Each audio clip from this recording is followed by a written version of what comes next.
सिल्लोडमध्ये तहसील कार्यालयामध्ये लोकांच्या अडीअडचणीसाठी मीटिंग होती। या मीटिंगमध्ये 450 ते 500 सर्व सिल्लोड तालुक्याच्या विविध गावाचे पंचायत समिती लेवलचे लोकांचे प्रश्न होते।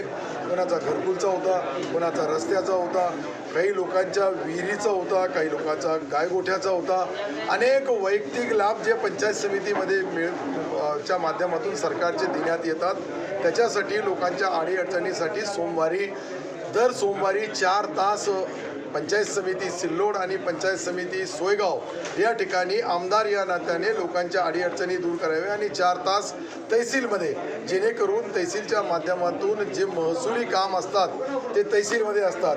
ग्रामविकासचे कामं आणि ग्रामपंचायत लेवलचे कामं असतील, ते सर्वचे सर्व जे इथे होतात त्या माध्यमातून तात्काळ त्याच्यावर कारवाई व्हावी।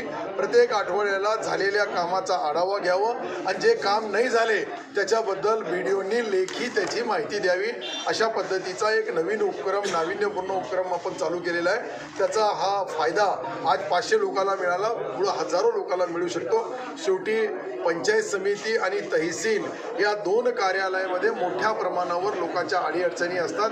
त्या अडीअडचणी दूर करण्याचा सर्व HOD समोर असतात आणि गोरगरिबांची कामं, शेतकरी, शेतमजूर, दलित, पीडित माणसाला न्याय देण्यासाठी जे पंचायत समिती आणि तहसील आहे, यामध्ये आमदार या नात्याने मी यांचे एक दिवसभरमध्ये जे जे त्यांचे प्रश्न आहे त्या प्रश्नाची तात्काळ मंजुरी देणं, काही अडथळे असेल शासन लेवलवर, कलेक्टर महोदयांच्या लेवलवर असेल तिथे त्यांच्या लेवलला करायचं, CO लेवलचे असेल जिल्हा परिषद CO माध्यमातून करावं, महाराष्ट्र शासनाच्या लेवलचे असेल तर शासनाच्या वतीने केले जाईल, जेणेकरून गोरगरिबांना, सामान्य माणसाला कुठंही त्याची पिळवणूक होऊ नये।